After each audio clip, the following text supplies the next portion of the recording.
여러분 지난주에 다윗과 함께한 사람들이 많았음을 제가 말씀을 드렸습니다. 그래서 그 사람들이 함께 모여서 광야에서 무리를 이루고 있는데 그 광야의 무리들 함께 모으신 주님, 그 모인 무리들을 교회다라고 제가 말씀을 드렸어요. 그런데 지난주 말씀 가운데에 그 광야에 모인 무리들이 블레셋과 동맹을 맺었습니다. 이방인이고 하나님의 백성이 아님에도 불구하고 동맹을 맺었지요. 그리고 그들이 시글락이라는 땅을 주어서 그곳에서 이스라엘 백성들이 함께 머물러 살게 되었습니다. 그런데 다윗과 함께한 사람들이 교회라고 얘기했는데 그 사람들이 아주 도덕적으로 살던가요? 비도덕적으로 살던가요? 비도덕적으로 제가 살았다고 말씀을 드렸어요. 또 세속적이던가요? 아니면은 비세속적이던가요? 아주 세속적이더라는 거예요. 그래서 제가 그랬지요. 우리가 교회가 함께 모여서 우리는 다 교회는 도덕적이어야 되고 비세속적이어야 된다고 생각을 하고 있으면서 그런 것들이 보이면 어때요? 판단을 하거나 혹여나 낙심을 하거나 어떤 사람은 욕을 하거나 교회를 떠나는 사람이 있다고 그랬어요. 그런데 우리 주님은 병든 자를 위해서 오셨고 죄인을 위해서 오셨다라고 말씀했어요. 그래서 교회는 비도덕적인 모습이 있고 아주 세속적인 모습이 있지만 하나님께서 그러한 사람들을 구원의 길로 인도하기 위해서 만들어 놓으셨고 불러주시고 모아주신 것이 바로 교회이기 때문에 교회가 영화로운 곳이요 복된 곳이요 하나님의 구원이 있는 곳이라고 제가 말씀을 드렸습니다. 이해가 되시죠? 안 되시면 유튜브 들어가셔서 지난주 설교를 한번 들어보시면 되겠습니다. 어찌됐건 지난주에 교회에 대해서 말씀을 드렸고 오늘은 그러면 본문 말씀을 통해서 그 교회 안에 구성되어 있는 교회의 구성원들, 성도들에 대해서 오늘은 성경 말씀을 오늘 본문을 가지고 한번 살펴보기를 원합니다. 여러분 구원받은 성도도 구원을 받았지만 여전히 이 세상의 환경과 상황에 따라서 영향을 받으며 살아가요. 나는 이제 구원받았으니까 우리 집안에 그 어떤 일이 있어도 나는 흔들림이 없다. 나는 이제 구원받은 하나님의 백성이니까 내 신상에 그 어떤 일들이 일어나도 나의 믿음을 흔들 수 없다라고 우리는 생각하면 좋겠지만은 그렇지가 않더라는 거예요. 구원을 받아도 어때요? 좋은 일이 있을 땐 상관없는데 어려움이 있으면 어때요? 그때부터 우리의 믿음이 흔들리기 시작하고 우리의 신앙이 막 흔들리기 시작해요. 또 그냥 평범할 때는 모르다가 살아가다 보면은 어때요? 구원받은 성도들의 삶 가운데 큰 축복과 은혜와 감사와 기쁨의 제목들만 넘칠 줄 알았는데 어려움이 막 주어지면 어때요? 그 말씀에 대한 의구심도 생기기 시작하고 믿음이 어떨 때는 어때요? 확 주저앉아 버리기 시작할 때도 있고 어떨 때는 하나님의 말씀 들으면서도 어때요? 긴가민가 할 때도 있고 어떨 때는 열심히 기도하다가도 기도를 딱 멈출 때도 있더라는 거예요. 왜냐하면 우리는 여전히 구원받았지만 이 세상의 삶의 환경과 상황에 영향을 받으며 살아가기 때문에 그렇습니다. 그래서 여러분 오늘 이렇게 교회 안에 우리는 현실을 무시하지 못해요. 현실을 다 제쳐두고 이상적인 것만 바라보고 가면 좋겠는데 우리네 인생은 그럴 수 있는 존재가 아니에요, 여러분. 이상만 바라보고 쫓아갈 수 있는 존재가 아니라는 거예요. 그러면 이 현실 가운데 하나님은 다윗의 이야기를 통해서 우리가 이 현실 속에서 어떻게 신앙생활을 하고 어떻게 믿음으로 살아가야 되는지를 오늘 본문을 통해서 보여주는데 저와 여러분이 본문을 통해서 하나님의 말씀을 잘 깨달아서 여러분 우여곡절이 많은 이 현실 속에서 여러분 그래도 이렇게 살아가는 것이 믿음으로 살아가는 것이구나. 그래도 이렇게 살아가는 것이 성도답게 살아가는 것이구나를 잘 깨닫고 저와 여러분 신앙의 길, 믿음의 길을 잘 달려나갈 수 있는 은혜의 말씀이 되시기를 주의 이름으로 소망합니다. 첫 번째로 한번 따라해 보겠습니다. 성도에게 주어지는 환난과 슬픔. 성도에게는 기쁨과 감사만 주어지는 것이 아니더라는 거예요. 성도에게도 환난도 주어지고 슬픔도 주어진다라는 것을 우리는 현실적으로 인식할 수 있어야 합니다. 예수 믿으면 만사가 형통이 됩니다. 그까지만 딱 얘기하면 어때요? 만사가 형통 안 되면 어때요? 내가 예수를 잘못 믿고 있나? 내가 뭔가 신앙생활을 잘못하고 있나? 하나님이 없나? 교회의 말씀이, 하나님의 말씀이 잘못된가? 여러 가지 혼란이 생겨요. 그래서 성경은 말해요. 성도에게도 환난과 슬픔이 주어질 때도 있다라고 말을 하고 있습니다. 여러분, 다윗과 함께한 600명의 사람들이요, 블레셋과의 동맹관계 속에 시글락이라는 곳에서 살고 있었어요. 그런데 오늘 배경의 본문의 배경을 보면은요, 어느 날 블레셋이 이스라엘과 전쟁 치를 준비를 합니다. 그래서 블레셋의 여러 곳에 흩어져 있는 방백들을 다 불러 모으고, 누구까지 불러 모으냐 하면 시글락에 있는 다윗과 그의 군사들도 다 불러 모읍니다. 그래서 우리가 이스라엘과 전쟁을 치를 건데 다 우리가 힘을 모으자라고 힘을 모으어요. 여러분, 그렇지만 다윗은 어때요? 명목상은 지금 블레셋과 함께 손을 붙잡고 있는 것 같지만 다윗과 함께하는 사람들은 다 하나님의 백성이요, 이스라엘 민족이에요. 그런데 지금 누구랑 전쟁한대요? 이스라엘 민족하고 전쟁을 한대요. 그러니까 이 다윗은 그 용사들과 함께 진퇴양난의 상황에 빠지게 된 거예요. 우리 참석 안 한다 그러면 어떻게 돼요? 야, 너 우리와 함께 한다 그러고 동맹도 맺고 우리 편이라 그러더니 속은 아니었구나, 들통이 날 수도 있죠. 그렇다고 막상 전쟁에 나가자니까 칼을 들고 나가서 누구를 죽여야 돼요? 동포들을 죽여야 돼요. 그러니까 다윗이요, 이러지도 못하고 저러지도 못하는 상황 가운데에 어찌됐건 군사들을 데리고 전장으로 나가게 됩니다. 이스라엘과 블레셋과 대치하고 있는 상황 가운데 무슨 일이 일어나냐면요, 블레셋에게 여기저기 흩어져 지내던 방백의 우두머리들이 다윗을 알아봐요. 그러면서 가드 왕 아기스에게 말을 합니다. 아기스 왕이요, 저 사람 내가 아는 사람인데, 저 사람 이스라엘 사람인데, 저 함께 있는 사람들도 보니까 이스라엘 사람들인데, 저 사람들을 왜 데리고 왔습니까? 그러니까 아기스가 그러죠. 걱정하지 말라고. 벌써 나와 함께 있은 지가 몇 년 되었고 우리 편이고 나를 위해서 목숨 바칠 준비가 돼 있는 사람들이니까 걱정하지 말라고. 그러니까 방백들이 그래요. 아니에요. 성경에는 그런 말이 없지만 믿는 도끼에 발등 찍힙니다. 나는 저 사람들 못 믿어요. 나는 저 사람들 못 믿었는데 만약에 막상 전쟁에 가서 저 사람들이 뒤를 돌아가지고 칼을 우리에게 겨누면 그때서는 어떻게 할 겁니까? 나는 저 사람들하고 같이 전쟁 못합니다 라고 아기스에게 강력하게 얘기를 합니다. 그러니까 아기스가 어떻게 해요? 어찌할 수 없어서 방백들이 다 그렇게 요구를 하니까 어쩔 수 없이 다윗에게 가서요 얘기해요. 나는 안 그런데 다윗이요, 내 말 오해하지 말고 들으세요. 나는 당신을 철두철미하게 내 편이라고 믿는데 몇몇 우두머리들이 다윗을 자꾸 의심해서 함께 전쟁할 수 없다고 얘기하니까 이번 전쟁에는 빠지는 게 좋겠습니다. 기분 나빠하지 마시고 오해하지 말고 그렇게 해서 나는 당신을 믿지 마. 그러면서 오히려 블레셋 가드왕 아기스가 설득을 해서 다윗을 돌려보내게 됩니다. 다윗은요 얼마나 속으로 쾌재를 불렀겠어요.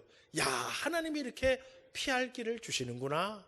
그래서 자기 군사들을 데리고 이제 자기의 원래 있던 성읍 시글락으로 돌아가게 됩니다. 그런데 여러분, 오늘 성경 보니까 3일 만에 시글락에 돌아갔는데요, 성읍은 모두 불탔고 짐승도 부녀자들도 모두 아말렉 민족에게 잡혀갔더라 라고 성경은 얘기해요. 여러분, 오늘 본문 3절 말씀 우리 한번 읽어보겠습니다. 시작.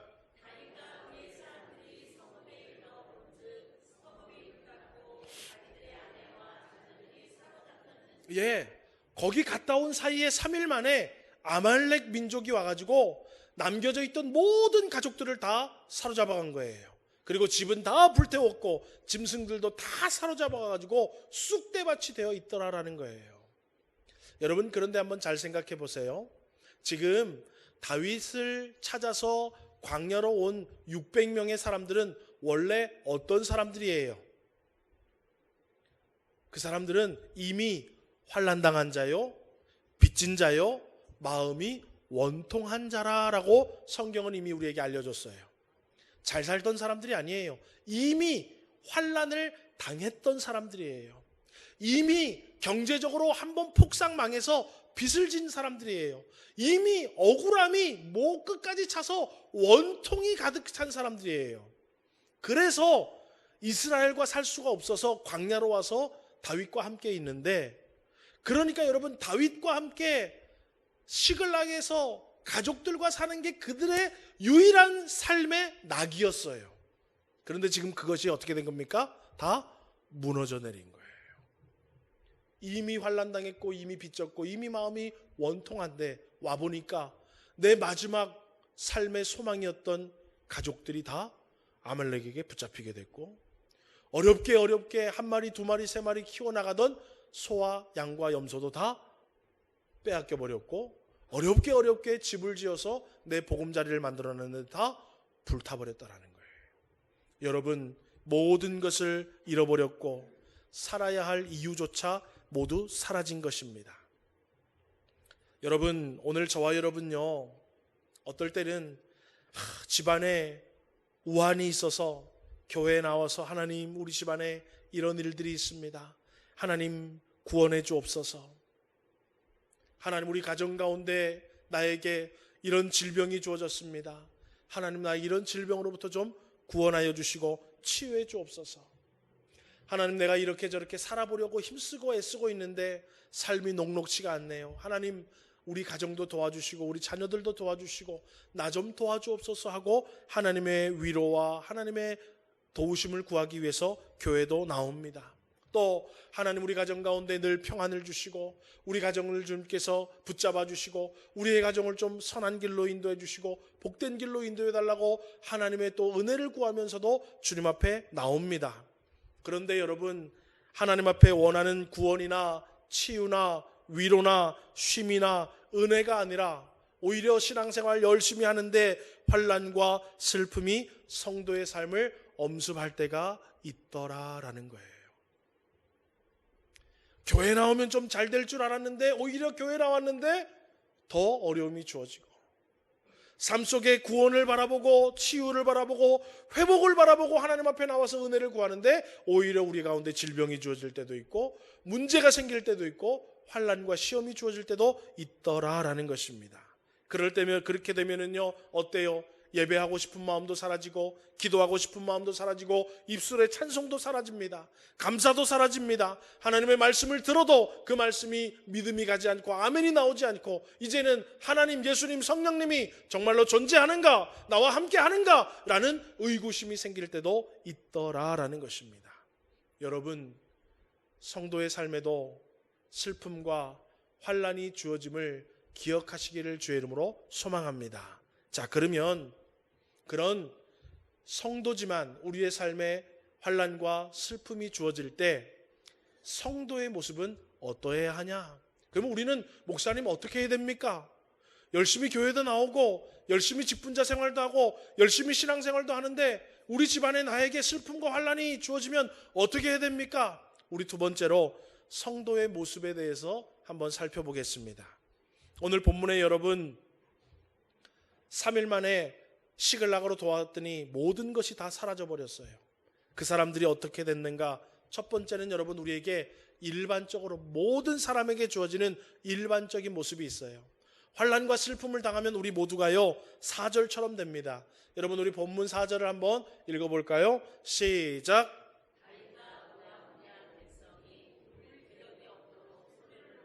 예, 다윗도 함께한 사람들도 울 기력이 없도록 소리를 높여 울더라라는 거예요.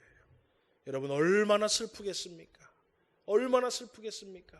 이미 마음이 원통이 가득하고 이미 환난을 당했고 이미 빚진 자가 되어서 그래도 한번 살아보겠다고 광야로 나와서 그곳에서 살아가고 있는데 처자식들 다 잡혀가고 짐승들 다 잡혀가고 삶의 터전을 잃은 사람들이 여러분 무슨 소망이 있겠습니까? 여러분, 울 기력이 없도록 소리를 내서 엉엉 울더라라는 것입니다.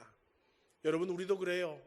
환난이 닥치고 슬픔이 엄습하면 누구나 낙심하고 슬퍼하고 울며 소망을 잃는 것이 일반적인 우리의 모습입니다.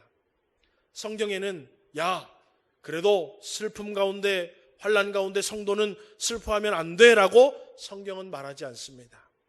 성경도 어때요? 예수님도 어때요? 예수님도 슬픔을 보시고 우시더라는 거예요.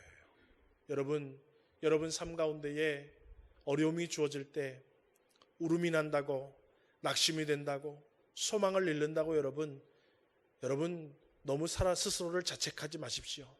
그것은 인간 누구나 다 당연한 일반적인 모습입니다. 오늘 성경에 그런 모습이 나오잖아요.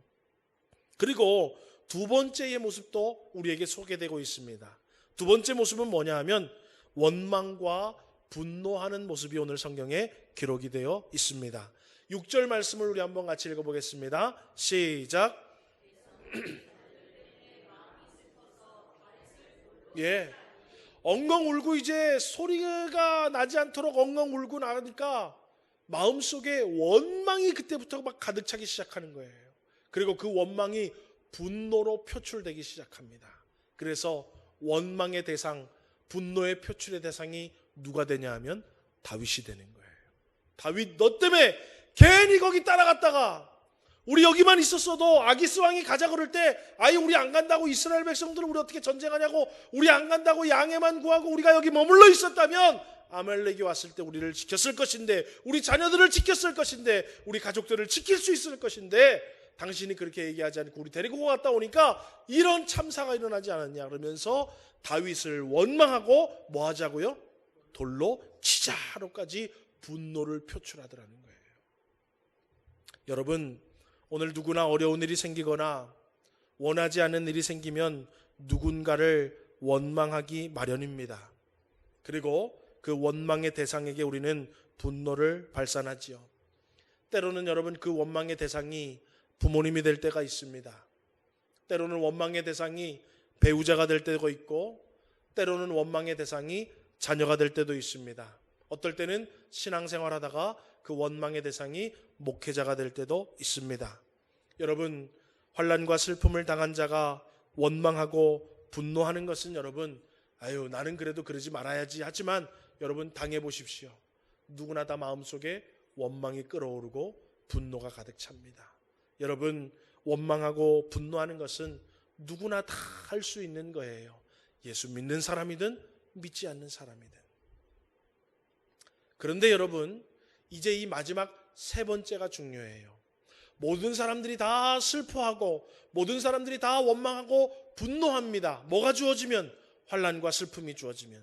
그런데 오늘 특별하게 또 하나의 모습이 소개가 되고 있어요. 그 모습은 바로 뭐냐 하면 따라하겠습니다. 기도하는 모습입니다. 우리 본문 6절에서 8절 말씀 한번 읽어보겠습니다. 시작.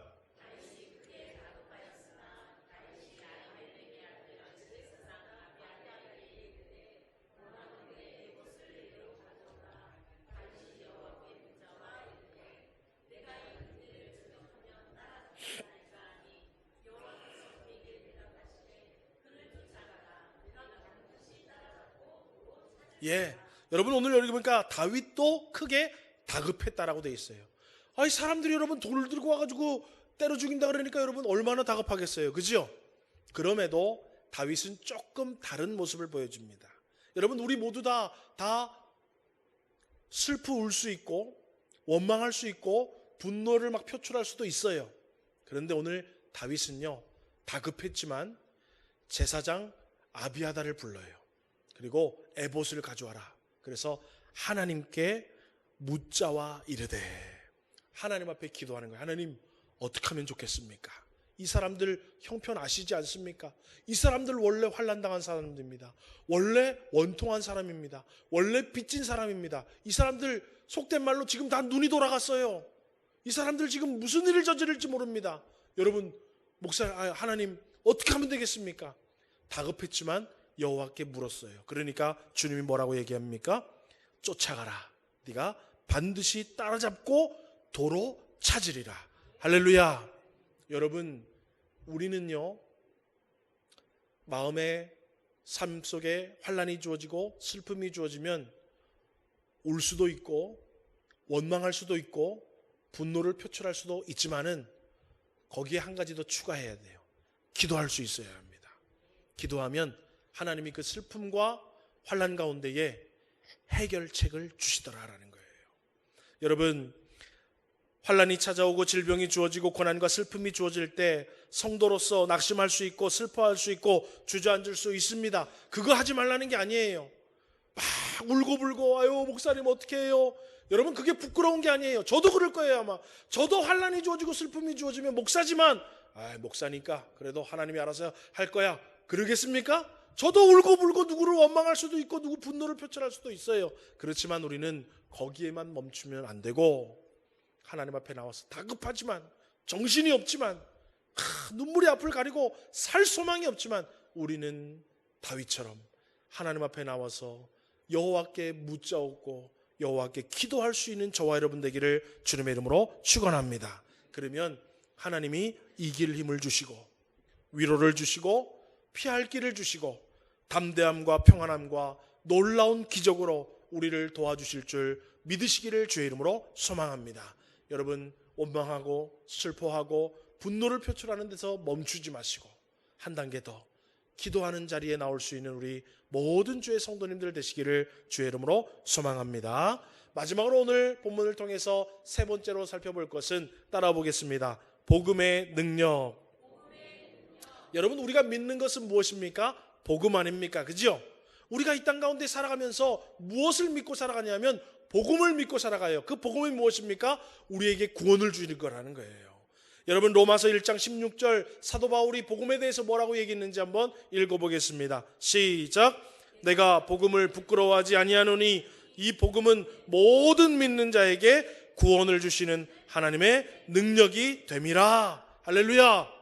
복음을 믿는 자는 누구든지 뭐예요? 구원을 주시는 하나님의 능력을 힘입는다 그랬어요. 여러분, 환난을 당하고 슬픔을 당할 때 우리가 믿는 것은 바로 뭐냐 하면 구원을 주시는 하나님의 능력인 복음을 믿는 거예요. 그 여러분, 복음을 듣고 복음을 믿음으로 우리가 신앙생활하는 것 아니겠습니까? 여러분, 신약 성경을 보면은요, 신약 성경에 마태복음, 마가복음, 누가복음, 요한복음, 이건 뭐예요? 우리가 복음서라고 부르잖아요. 복음이 무엇인지를 소개해주고 있어요. 마태가 전하는 복음, 마가가 전하는 복음, 누가가 전하는 복음, 요한이 전하는 복음, 그들의 복음의 모든 주인공은 누구냐면 예수님입니다. 그러니까 복음은 예수님이다 라고 얘기해도 과언이 아니에요. 우리는 복음을 믿습니다. 복음을 믿는다는 건 누굴 믿는 거예요? 예수님을 믿는 거예요. 그러면 예수님을 믿으면 어떤 복음의 능력이 나타나는가? 마태, 마가, 누가, 요한은 이러한 이야기들을 많이 써놨죠. 예수님은 병을 고쳐주시고, 예수님은 귀신을 쫓아내주시고, 예수님은 죽은 자도 살리시고, 예수님은 물고기 2마리 보리떡 5개로 5,000명도 먹이셔서 예수님은 우리의 삶을 치유해 주시는 분이요, 예수님의 복음은 우리를 구원해 주시는 것이요, 예수님의 복음은 우리를 위로해 주시고 예수님은 우리를 회복해 해주시는 분이다라는 것을 가르쳐 주는 것이 복음서라는 거예요. 이해가 되시면 아멘 하시기 바랍니다. 예, 우리가 믿는 복음은 복음의 능력을 믿으면 치유해 주시는구나, 복음의 능력을 믿으면 죽을 형편 가운데에서도 구원해 주시는구나, 복음을 믿으면 우리의 마음에 위로를 주시는구나, 복음을 믿으면 하나님은 우리의 인생을 바꾸어 주시고 회복해 주시는구나, 그거를 복음서를 통해서 우리가 알기를 원하는 거예요. 그래서 우리도 살면서 어때요? 질병이 들면 어때요? 그 복음서에 나오는 것처럼 그렇지, 예수님의 복음을 믿으면 예수님이 우리도 치료해 주실 거야 라고 믿고 살아가는 거예요. 여러분, 그게 여러분 복음을 믿는 믿음인 거예요. 우리 집안이 죽을 일이 생겼어요. 아유 죽겠다. 죽은 자도 살리시는 주님이신데 우리 집안의 이 죽을 형편 가운데 하나님이 피할 길을 주시고 회복의 은혜를 주시고 생명을 주시겠지 하고 또 어때요? 그 형편 가운데 복음의 주님을 바라보는 거예요. 그게 여러분 복음의 능력을 믿고 살아가는 거예요. 다윗이 그랬다라는 거예요. 다 뺏겼어요. 다 불탔어요. 남은 것이 아무것도 없어요. 살 소망이 없어요. 그런데 누구를 바라보더라? 복음의 예수님을 바라보더라는 거예요. 그래서 여러분, 예수님이 따라가라, 도로 찾으리라, 그러니까 어때요? 가능하겠어? 그런 게 아니라 뭐예요? 그래, 그러면 따라가야지. 그러면 되찾게 해주시겠지. 그래서 어때요? 여기에는 뭐 설득했다 이런 얘기가 안 나오겠지만 여러분 돌로 때려 죽이려 하는 사람들 마음 뒤바뀌어 가지고 그 사람들과 다시 한번 아말렉을 쫓으러 가는 것이 여러분 쉬운 일은 아니었겠지만 그 사람들을 설득해 가지고 어때요?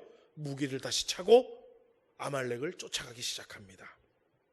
여러분 다시 본문의 말씀으로 돌아오면은요, 우리가 읽지는 않았지만 오늘 본문 뒷절을 읽어보면은요, 하나님의 말씀의 응답을 따라서 600명의 용사들이 다시 아말렉을 추격하기 시작합니다. 아말렉을 추격하면서 잘 가다가 어디에 머무냐 하면은 부솔 시냇가라는 그 시냇가에 머물게 돼요. 그런데 이 부솔 시냇가에 오니까는요, 이미 저 블레셋과 이스라엘 전투에 나가려고 갔다가 3일 만에 돌아왔고 엉엉 울고 울 힘이 없을 정도로 울고 막 분노하고 해가지고 정신없이 와보니까 어때요? 다 지친 거예요. 그래서 뒤에 뒤떨어진 자들도 있고 더 이상 못 가겠다고 하는 사람들이 200명 정도 되더라는 거예요. 그러니까 다윗이 어때요? 뒤떨어진 자들은 이 부솔 시냇가에 머물라 얘기하고 갈 수 있는 사람들만 400명을 데리고 다시 아말렉을 쫓아가게 됩니다. 어디로 갔는지도 모르겠고, 여러분 3일이 지났으니까, 그죠? 그 요즘처럼 무슨 길이 있는 것도 아니고 어디로 쫓아가야 될지를 잘 몰라요. 그러면서 막 화가 나고 분노가 가득하고 속된 말로 눈이 돌아가고 막 그래가지고 쫓아가고 있는데 쓰러져 있는 한 소년을 발견하게 됩니다. 쓰러져 있는 한 소년을 보니까 애굽 사람이요, 정체를 보니까 우리 동네 시글락을 침략한 사람들 중에 한 사람이라는 거예요. 여러분 다윗도 돌로 쳐 죽이려고 그랬는데 그 사람, 그 소년 발견하자마자 왜 안 죽이고 싶었겠습니까? 그죠? 묻지도 않고 따지지도 않고 당장에 복수하려고 그 소년부터 목을 댕강 뱄을 수도 있지만은 다윗은 그러지 않았어요. 다윗은 걔를 데리고 와서 성경을 보면 물을 주고 떡을 주고 건무화가 뭉치를 떼어서 주고 건포도도 줍니다. 그래서 정신을 못 차리고 있는 아이에게 회복을 시켜준 다음에 묻지요. 너 누구냐? 나는 애굽 사람인데 사실 아말렉의 노예로 끌려온 소년입니다. 그런데 우리가 이렇게 정복을 하고 침략을 하고 시글락까지 다 불사르고 돌아가다가 내가 병이 들으니까 내 주인이 나를 버리고 갔습니다 라고 얘기해요. 그래? 그러면 너희 주인이 어디로 갔는지 알겠네? 압니다, 어디로 가는지. 너 그거 나한테 얘기해 줄 수 있겠니? 라고 얘기하니까 뭐라 그래요? 조건이 있습니다. 당신도 나를 죽이지 않고 나를 나중에 그 주인의 손에 넘기지 않으면 내가 그 사람들이 어디로 갔는지 안내해 주겠습니다. 그래, 내가 약속 지킬게. 알려줘라. 그래서 그 소년을 따라 갔더니 어떻게 돼요? 아말렉 사람들이 먹고 마시고 춤추고 놀고 있더라는 거예요. 여러분 이제 빼앗을 거 다 빼앗았고 아무도 우리 쫓아올 사람이 없으니까 어때요? 먹고 노는 거예요. 그래서 성경에 보면 새벽부터 이튿날 해가 질 때까지 다윗과 함께한 400명의 용사들이 도망간 사람들 빼고는 다 죽였다라고 되어 있어요. 그리고 한 명도 잃은 것이 없이 가족들을 다 되찾았고 양과 염소들도 다 되찾았고 돌아다니면서 아말렉이 빼앗은 노량물도 거기에 더해서 전리품으로 다 찾아오는 놀라운 구원의 역사가 성경에 기록이 되어 있습니다. 그리고 여러분 그 모든 것들을 잃었던 것들을 다 되찾았고 또 아말렉의 다른 곳에서 빼앗은 노량물도 전리품으로 가지고 와서 다 이제 금의 환영을 하면서 돌아왔는데 어디로 돌아왔냐 하면 아까 쫓아오지 못한 사람들이 낙오해 있는 부솔 시냇가에 도착하게 되었어요. 그래서 그 부솔 시냇가에서 쫓아가지 못하고 함께하지 못했던 사람들이 거기서 보니까 어때요? 자기 처자식들도 다 찾아왔고 우리 가족들과 우리 짐승들과 모든 걸 다 찾아온 거예요. 다 합니다. 그러니까 다윗이 어때요? 그 외에 찾아온 곳 외에 전리품도 이 200명에게 나눠주라라고 이야기를 합니다. 그러니까 거기서 어떤 사람들이 손을 들고 얘기하죠. 다윗왕이요, 이거는 불공평합니다. 저 사람들은 잃었던 것들과 처자식들만 갖는 것이 공평한 거 하지 아니겠습니까? 이 전리품은 전쟁에 끝까지 가서 목숨 걸고 싸운 사람들만 나누는 것이 공평합니다 라고 얘기해요. 자, 여러분, 사실 그것이 공평합니까? 안 공평합니까? 그것이 공평한 거예요, 여러분. 그죠? 200명은 처자식 찾아준 것만 해도 얼마나 고마워요, 여러분. 따라오지도 못했는데 200명은 소, 양 잃은 것만 되찾아줘도 얼마나 감사해요, 여러분. 그런데 전리품 나눠주자니까 전리품 나눠주지 말자 그랬어요. 그게 맞는 말이에요. 그런데 다윗이 얘기합니다. 아니다. 우리가 이 사람들은 힘이 없고 우리는 힘이 있어서 가서 전쟁에서 승리해서 온 것 같지만 우리에게 힘을 주신 분도 하나님이시고, 소년을 만나서 길잡이를 해주신 분도 하나님이시고, 아말렉과의 전쟁 가운데 우리가 하나도 죽지 않고 살아서 승리하게 한 것도 하나님이시고, 잡혀갔던 처자식들과 모든 것들, 그 사람들 죽이지 않고 생명을 살려둔 것도 하나님이시다. 그러니까 이 모든 것은 우리가 이룬 것이 아니라 하나님이 이루신 거기 때문에 우리 모두가 공평하게 나눠 갖는 것이 합당하다라고 이야기를 하고 다 공평하게 나눠주라고 얘기합니다. 그리고 그것이 법이 되어서 이스라엘에는 이제부터는 그 모든 것들이 계속해서 법이 되었다라고까지 이야기를 하고, 거기에 더해서 성경을 보면은요, 다윗이요 전리품들을 모아다가 어떻게 하냐면은 유다에 많이 흩어지는 친구 장로들에게, 저는 이걸 보고요 큰 감동을 받았어요. 다윗이 홀로 광야에 숨어 있을 때 다윗 친구들이 뭐도 보내줬다 그런 얘기가 성경에는 없어요. 그런데 오히려 다윗은요 광야에 지내면서 피비린내를 맡고 온몸에 피투성이가 되고 그 피가 묻은 칼을 들고 와서 노력한 전리품을요 모두 분배를 해서 유다에 살고 있는 자기 친구 장로들에게 다 보냅니다. 그래서 하나님이 우리를 이렇게 지키시고 도우시고 승리케 하셨다. 그래서 기쁨으로 내가 이것들을 너희들과 나눈다라고 하면서 선물을 보냅니다. 그것이 오늘 30장 마지막 절에 기록이 되어 있습니다. 여러분, 이렇게 다윗처럼 사는 게 복음의 능력을 따라 살아가는 성도의 모습이 되어야 되는 줄을 믿으시기를 주의 이름으로 소망합니다. 여러분, 우리의 인생 가운데는요 슬픔이 주어질 때도 있고 환난이 주어질 때도 있습니다.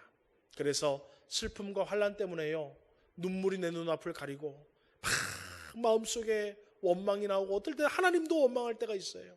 어떨 때는 에이씨 교회 안 나가 그럴 때도 있어요. 분노가 표출이 돼서 교회 나가면 뭐해 되는 것도 없는데, 기도하면 뭐해 들어주지도 않는데, 그렇게 분노가 표출될 때도 있지만은 여러분, 거기서 여러분의 신앙의 삶을 멈추지 마시고 한 걸음만 더 가십시오. 기도의 자리로 한 걸음만 더 가십시오. 그리고 복음의 능력을 여러분 믿으십시오. 나에게 슬픔이 주어지고 환난이 주어지고 어려움이 주어지고 애통이 주어졌지만은 그럼에도 불구하고 나는 왜요? 하나님 말씀 따라간다. 그럼에도 불구하고 나는 하나님의 말씀 따라간다. 때로는 원수를 만날 때도 있어요.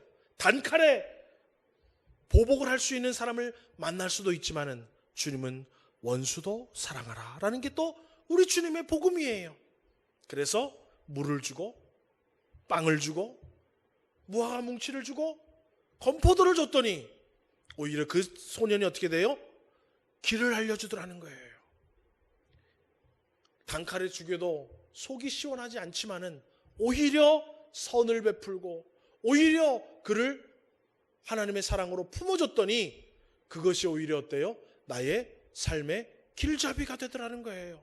그게 여러분 복음이라는 거예요. 우리 살면서요 당장에 끊어버리고 싶은 사람도 있어요.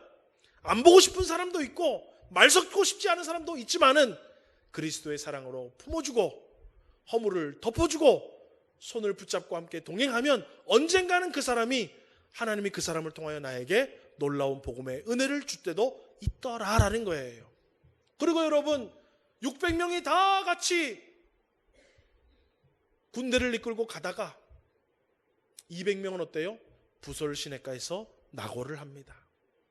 여러분 신앙생활 하다 보면은요, 온 교회 성도들이 다 열심을 내면 목사가 얼마나 기분이 좋겠어요. 그런데 어떤 사람들은요, 똑같이 직분을 받았고 똑같이 교회 연조가 오래되었고 똑같이 함께 힘을 내야 함에도 불구하고 어떤 사람은 힘이 없어서 주저앉은 사람이 있어요. 어떤 사람은 우리 열심히 달려가는데 힘이 없어서 저 뒤에 쫓아오는 사람도 있어요. 그럴 때 다윗은 어떻게 합니까? 야씨 뭐 하는 거야, 빨리 와 빨리 와, 정신 차려야지 하지 않고 어때요? 힘이 없는 사람들은 여기서 쉬어라, 우리가 가겠다. 여러분 교회는 그럴 줄도 알아야 돼요. 힘이 없다고 낙오했다고 손가락질을 할 게 아니라, 여러분 우리 다 똑같은 거 아니에요. 어떤 사람은 10분 기도하는 게 아무것도 아니지만 어떤 사람은 3분만 기도해도 전 세계 열방을 위해서 다 기도했어요 이미. 예. 3분만 하면 어때요? 세계 평화를 위해까지 다 기도한다니까. 그런데 어떤 사람 막 25분, 30분, 40분 하죠. 그런데 기도를 5분도 못 한다고 손가락질 할 필요가 없어요 여러분. 1시간 기도할 수 있는 사람은 자기 1시간 기도하면 되고, 30분 기도하는 사람은 30분 기도하면 되고, 3분 기도하는 사람은 3분 기도하면 되는 거예요. 여러분 하나님 우리에게 주신 다 믿음의 분량이 따로 있습니다. 어떤 사람은 주일 오전, 주일 오후, 새벽기도, 수요일 예배, 금요 예배 다 오는 사람이 있는 사람이면, 어떤 사람은 주일날도 가뭄에 콩나듯 올까 말까 하는 사람도 있어요. 손가락질 할 필요가 없어요 여러분. 모두 부설 시내가에서 다 똑같지 않아요. 여러분 먼저 가는 사람은 어때요? 힘주심에 감사해서 먼저 가서 내 사명 감당하면 되는 거예요. 아멘이십니까? 자, 그 다음에 어때요? 우리가 복음으로 살아간다는 것은 하나님의 은혜를 받고 다 돌아왔어요. 그러면 기도 1시간 한 사람들, 새벽 기도까지 맨날 한 사람들만 영생 복락을 누리고 기쁨과 즐거움과 감사와 은혜를 받고 살아가는 것이 아니라, 그들의 수고와 헌신을 통해서 기도하지 못하는 자, 예배하지 못하는 자, 헌신하지 못하는 자, 하나님 앞에 영광 돌리지 못하는 자들과 함께 뭘 나누라는 거예요? 은혜를 나누라는 거예요. 아멘이십니까? 열심히 한 사람들만의 것이 아니라는 거예요. 오늘 여러분 열심히 헌신한 사람들을 통해서 하나님의 교회에 은혜가 주어지면, 우리 교회 하나님 열심히 한 사람들만, 새벽 기도한 사람들만, 수요 예배 온 사람들만 은혜를 주시옵소서. 그러면 안 된다는 거예요. 누구든지 온라인으로 예배를 드리든 아니면 사느라고 바빠가지고 예배를 드리지 못하러 오든, 하나님 우리 교회 모든 성도들에게 풍성한 은혜를 동일하게 주옵소서. 할렐루야. 그게 여러분 복음의 능력으로 살아가는 거예요. 우리 여러분 다, 어떤 사람은 이거 잘하는 사람이 있으면 어떤 사람은 저거 못하는 사람이 있어요. 다 잘하는 거 아니에요. 그렇지만 우리 주님은 어때요? 잘하는 사람은 잘하는 사람들끼리 이거 잘하면 이거 잘하는 대로 열심히 하고, 저거 잘하면 저런 사람을 해서 서로를 세워나가라는 거예요. 그게 여러분 바로 복음으로 나아가는 성도들의 삶이라는 거예요. 그리고 마지막에는 어때요? 전혀 우리와 상관없는 사람들. 다윗은 어때요? 광야에 있을 때 나를 돌아본 사람이 한 명도 없고, 나에게 음식물 갖다 준 사람이 없고, 광야에 있을 때 나를 위해서 위로해 준 사람이 아무도 없지만은 어때요? 목숨을 걸고 피를 튀기며 싸웠지만 전리품을 얻었을 때 선물을 준비해서 친구 장로들에게 다 보내더라는 거예요. 여러분, 여러분의 가족들, 여러분의 배우자들, 여러분의 부모님들, 이웃과 친구들, 여러분 우리 예수 믿는데 그 사람들이 뭐 아무것도 해준 것 없는 것 같지만, 여러분이 받은 축복과 여러분이 받은 기쁨의 복음의 소식들과 구원의 소식들과 여러분 많은 것들을 여러분 주변 사람들과 많이 나누시기를 주의 이름으로 축원합니다. 그게 여러분 복음의 능력으로 살아가는 성도 공동체의 신앙의 모습이다라고 오늘 다윗 이야기를 통해서 우리에게 말씀해주고 있습니다. 여러분 우리 너무 세상적인 생각만 가득 차 있어요. 우리는 멋지게 예수님을 믿어야 되고 뭐 이렇게 믿어야 되고, 슬픔이 생겨도 슬픔을 내색하면 안 되고, 누구를 원망해도 안 되고, 분노를 표출해도 여러분 다 괜찮아요. 왜요? 하지 말라고 한다고 안 할 수 있는 것이 아니기 때문에 다 괜찮아요. 그렇지만 우리는 뭐 하자는 거예요? 한 걸음 더 나아가서 기도하자는 거예요. 그리고 세상 사람들과 달리 원수, 눈은 눈으로, 이는 이로 원수 갖고 살아가지 말고 어때요? 우리는 복음의 능력을 믿고 복음의 능력대로만 살아가면 하나님이 전화위복의 복을 주실 거야. 하나님의 약속의 말씀 쫓아가면 세상은 호락호락하지 않고 나를 속일 것 같지만 복음의 능력은 나를 속이지 않을 거야. 그래서 나는 복음을 믿고 살아갈 거야 라고 복음의 능력 따라 살아가면 우리 하나님은 1.1획도 변함없이 약속의 축복으로 우리의 인생에 그대로 복을 주실 줄 믿고 여러분 복음의 능력 믿고 살아가는 것입니다. 여러분 우리 오늘 이 말씀을 통해서 저와 여러분 이 땅 가운데 우리의 삶에도 슬픔이 주어질 수도 있고 환난이 주어질 수도 있습니다. 그런데 세상 사람들은 슬퍼하고 원망하고 분노하는 것까지만 가지만 우리는 한 걸음 더 나가서 하나님 앞에 기도하시고 하나님이 기도할 때 힘주시고 능주시면 여러분 세상이 녹록하지 않고 여전히 슬픔 가운데 있고 여전히 환난 가운데 있지만 여러분 복음의 능력을 바라보십시오. 그리고 뚜벅뚜벅 말씀 따라서 복음의 능력으로 살아가십시오. 그러면 우리 하나님이 이기게 하시고 피하게 하시고 위로해 주시고 감당케 하시고 승리케 하셔서 결국에 마지막에 가서는 복음의 능력 받고 복음의 능력 따라 살아가는 사람들에게 하나님의 약속에 놀라운 축복들이 주어지는 줄 믿고 여러분 힘든 현실 속에서 복음의 능력 믿고 신앙의 걸음을 잘 걸어갈 수 있는 우리 모든 성도님들 되시기를 주의 이름으로 소망합니다.